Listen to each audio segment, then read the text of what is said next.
Nama Om Vishnupadaya Krishna Prestaya Bhutale Srimate Bhaktivedanta Swami Niti Namine Namaste Saraswate Deve Gauravani Pracharine Nirvisesha Sanyavadi Paschatya Desatarine Jaya Sri Krishna Chaitanya Prabhu Nityananda Shri Advaita Gadadhar Srivasadi Gaura Bhakta Vrinda Hare Krishna Krishna Krishna Hare Hare Hare Rama Rama Rama Hare Hare. I guess you call this the Chinese New Year, because for many people in different cultures in the world, there's a different time that they have their New Year. But New Year signifies what? It signifies for many people celebration, festivity, looking forward to a better future, and then comes the definition of what a better future is. And one of the most common identifications of a good future is prosperous. Good health, good wealth, good relationships, good fortune.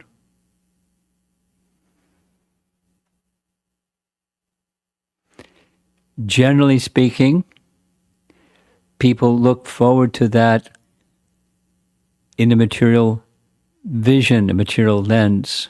So, pardon me, but I'm going to speak about the real position of happiness.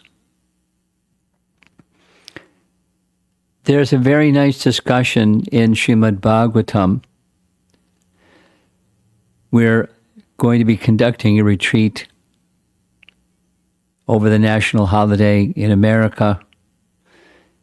And the theme is Srimad Bhagavatam, the refuge for this age of Kali. Place of shelter, this age of Kali. And in that Srimad Bhagavatam, the whole theme of Srimad Bhagavatam is Krishna. The essential verse, according to Jiva Goswami, our great commentator of Srimad Bhagavatam, is found in the third chapter of the first canto, celebrated verse, Ete Changsa Kala Pungsa Krishnastu Bhagavan Swayam. Jiva Goswami says that verse is the sutra, or the governing verse, that rules over all of the other 17,999 verses of Srimad Bhagavatam. In other words, it's an exposition on Krishna. And the whole of Srimad Bhagavatam is an exposition of Krishna, but especially it leads to the 10th canto Bhagavatam. And in the 10th canto Bhagavatam, the longest chapter is chapter 87. And its glorification, highly philosophical glorification of Krishna, Krishna, Krishna. I'm speaking about this specifically in reference to the New Year, because the beginning of chapter 88 from Canto 10, there's a question. The person that's asking the question is Maharaj Parikshit. And he has a sense that there are some persons that are hearing Shukadeva Goswami speak all of these wonderful glorifications of Krishna, that they may feel upset. So much glorification of Krishna. So he asks a very relevant question. And what's that relevant question? It has everything to do with the Chinese New Year. Why is it that Lord Shiva, who lives in poverty, he is extremely renounced, he is an ascetic, and those who are his followers are often receiving benedictions from him of abundance of material wealth and assets. And there's, of course, many examples amongst great demons who are very wealthy and very opulent and very powerful. But we find, Maharaj Pariksit asks, that many persons who are worshippers of Vishnu, who is the husband of the goddess of fortune Lakshmi and has all the opulences of Bhagavan, and his worshippers are often not so wealthy like the ones who are the worshippers of demigods like Lord Shiva and Brahma. Why is this? Again, Chinese New Year. Because many people think New Year, looking forward to more prosperity and prosperity in material terms. So the whole chapter starts from that premise, and it enters into a further discussion that when Maharaj Yudhisthira, who had opulence that surpassed the opulence of heaven, asked the same question of Narada Muni, why is it that we find that many persons who are worshippers of Lord Shiva and the demigods, they have more opulence than the worshippers of Vishnu? Of course, Yudhisthira had unlimited opulence, and there are many Vaishnavas who have enormous opulence but no interest in being the enjoyers of those opulence, and that's another opulence. Dhruva Maharaj was given sovereignty of a kingdom that surpassed, that included his father's kingdom and then surpassed his Swayambhuva Manu's kingdom. And so forth, and examples, very many nice examples.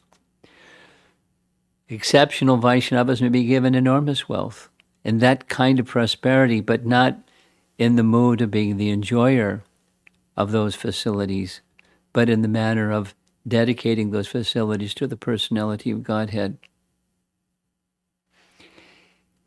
And in the beginning, there's a very nice verse. This chapter 88, 10th canto verse, is found in Chaitanya Charitamrita, where Lord Chaitanya is giving instructions to Sanatana Goswami.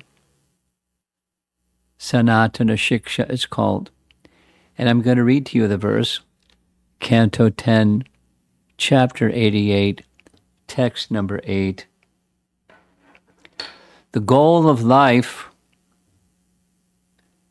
love of Godhead, is not to become materially rich or free from material bondage. The real goal is to be situated in devotional service to the Lord and to enjoy transcendental bliss. Wait a minute, we're not supposed to be the enjoyers. We're supposed to be the servants, right? So, goal of life, this is Chaitanya Mahaprabhu speaking to Sanatana Goswami.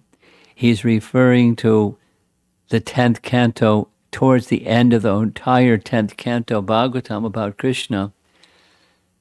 The goal is not material wealth, and you can say material wealth isn't just money, but all the things that people in the world, China's no exception, who look to the new year as an opportunity for more abundance, more happiness, better health, better wealth, better relations with friends and family, and all those enjoyable things. So this is my New Year's message to all of you. And please listen carefully and look forward to a new year where the goal is not material wealth, nor is the goal becoming freed from the dukkha, the distress of material existence. That sounds nice. And material and the miseries of material existence sounds like a good plan. But that's not the goal. That's not a good New Year, a good New Year's resolution. It's two things: engaging in service and the happiness that accompanies that service, the happiness in being Krishna's servant. That's something that's real opulence, something that's a real sign of moving in a good direction in the new year. I don't know if in Chinese culture it's common to make New Year's resolutions. In the West, it's a tradition. People don't necessarily do anything. They may say something or think something. But a newness, making a commitment. I think I'd like to share one other nice message with all of you about the new year. Two nice messages.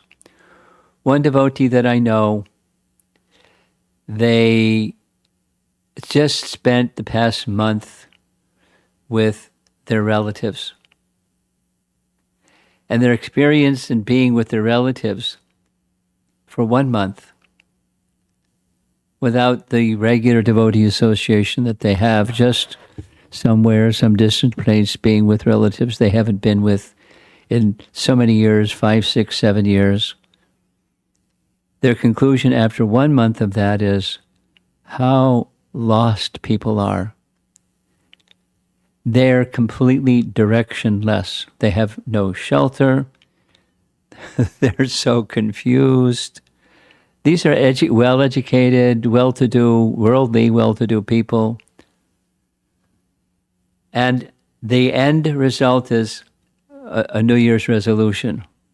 They're coming away from that time spent with relatives, wishing, let me make this resolution to make some genuine progress in spiritual life. Get more than just the cosmetic or external spiritual practice, study, teaching, thising, thating. More on the cosmetic side has been their New Year's resolution is to go beyond. I'm recommending you also consider like that for your New Year's resolution.